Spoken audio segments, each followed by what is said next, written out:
भगवान की पूजा में भावना और श्रद्धा का महत्व सोने और चांदी से ज्यादा होता है। इस बात को अत्यंत खूबसूरत तरीके से समझाने हेतु श्री कृष्ण और उनकी दो बीवियों रुक्मणी और सत्यभामा से संबंधित एक बहुत ही अच्छी पौराणिक कथा है। भगवान श्री कृष्ण की पत्नी सत्यभामा के मन में एक दिन बहुत ही अजीब सा विचार आया। वह हठ करने लगी कि श्री कृष्ण जी को अपने गहनों से तोलेंगी।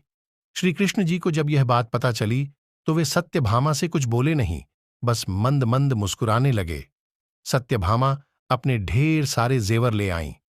पलड़े के एक तरफ उन्होंने भगवान को बैठा दिया और दूसरी तरफ अपने जेवर रखने लगी, लेकिन पलड़ा अभी भगवान की तरफ ही झुका था।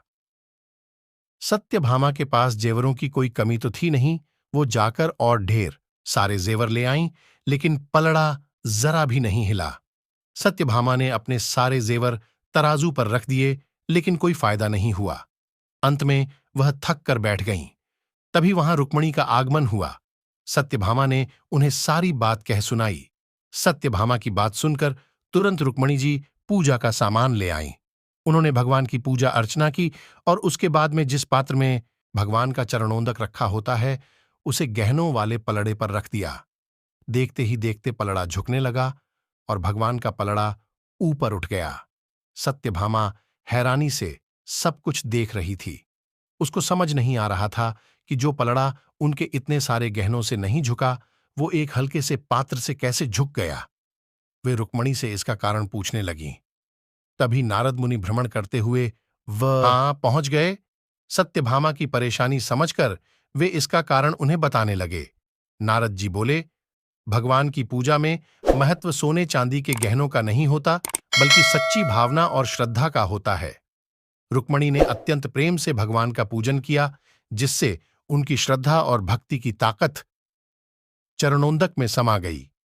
जब रुक्मणी ने वह पात्र तराजू पर रखा तो उनकी भक्ति की ताकत से पलड़ा नीचे चला गया।